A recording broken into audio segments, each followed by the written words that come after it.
Hello, I'm Mauricio José Schwartz, and this is From the Outside.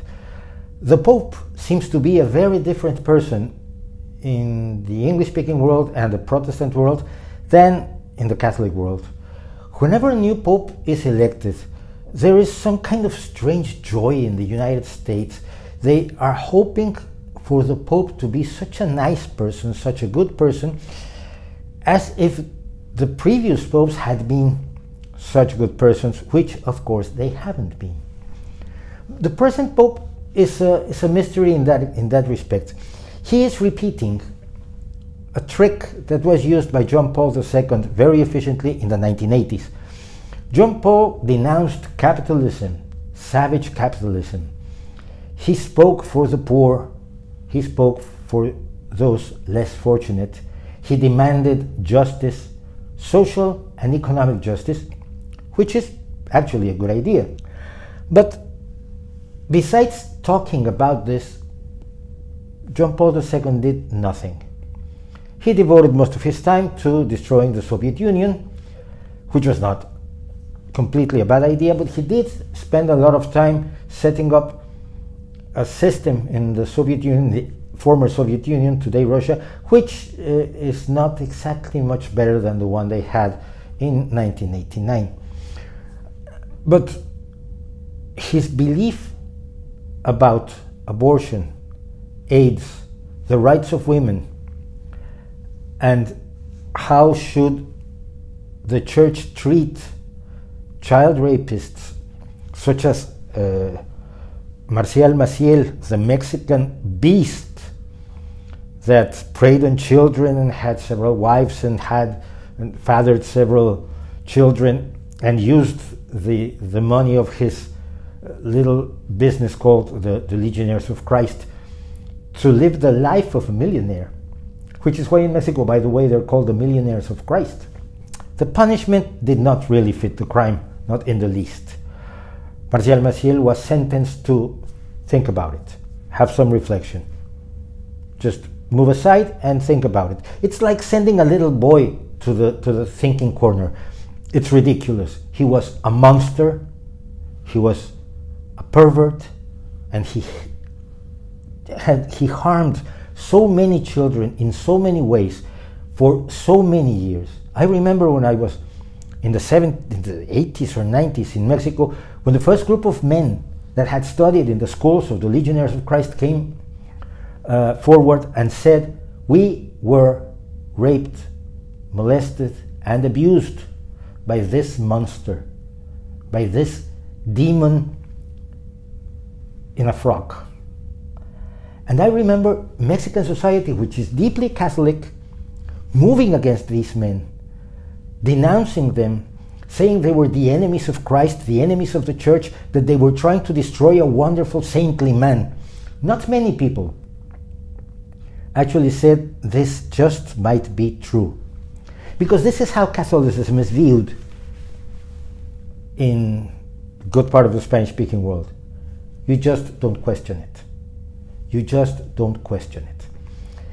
So the present Pope is a Latin American, which seems to be better than having a Polish Pope or a German Pope. I don't exactly know why, but this is the idea that seems to pervade any attempt to analyzing the figure of Pope Francis from the English-speaking world. It is like if he were better than the evil conservative right-wing preachers such as Billy Graham or Fred Phelps, that devilish, inhuman entity of the Westboro Church, Jerry Falwell or Pat Robertson. But he is just like them. The Pope holds exactly the same beliefs as Protestants with regards to the basic rights and freedoms that we all fight for.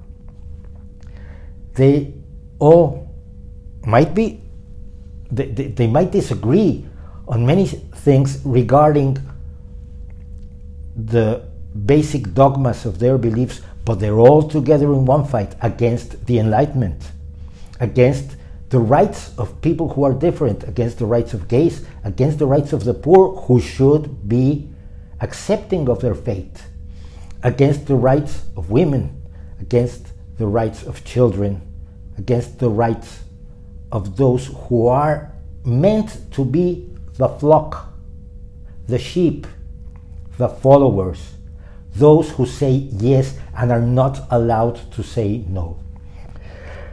When I published a video in Spanish when Pope Francis basically legitimized Islamist violence by explaining how if his good friend, who was there, by the way, his face was amazing, if his friend spoke against the Pope's mother, the Pope would just pop him one. And it would be normal. Se normale, the Pope said. Ma gli aspetta un pugno. Ma è normale. È normale. And thus he was legitimizing the fact that some Islamist fanatics had killed decent, innocent people because they thought they had been wronged or insulted or offended by something that someone did. I just won't even mention the case because it's not important. The Pope, the Catholic Pope, Francis, that man who looks, he looks like a nice guy. He's not. Was legitimizing religious violence against those who offend religion. Isn't this exactly what Abu Bakr al-Baghdadi or the worst evangelical preachers claim and say and try to impose upon all of us? Up to now, Pope Francis has not done one thing to fight against child rapists within the Catholic Church. Not one thing. He has not turned over one of his criminals to justice. He has maybe said that maybe we did wrong and we should take more care about this, but the criminals are still at large. And this continues to be happening, and he is saying nothing. Please, whenever you think about the Pope, try to look beyond the white robe into the dark soul of someone whose beliefs don't allow him to be a real human person, because he is not doing things for humanity or for people. He's doing them for God and his place with God. Much like Teresa, Mother Teresa, cared for the poor because that would put her closer to Christ in the afterlife, not because she loved the poor. She was making a sacrifice because she was buying a better seat in the great concert of paradise. And that, my friends, is not being godly. It's, in fact, completely the opposite. Thank you for joining me.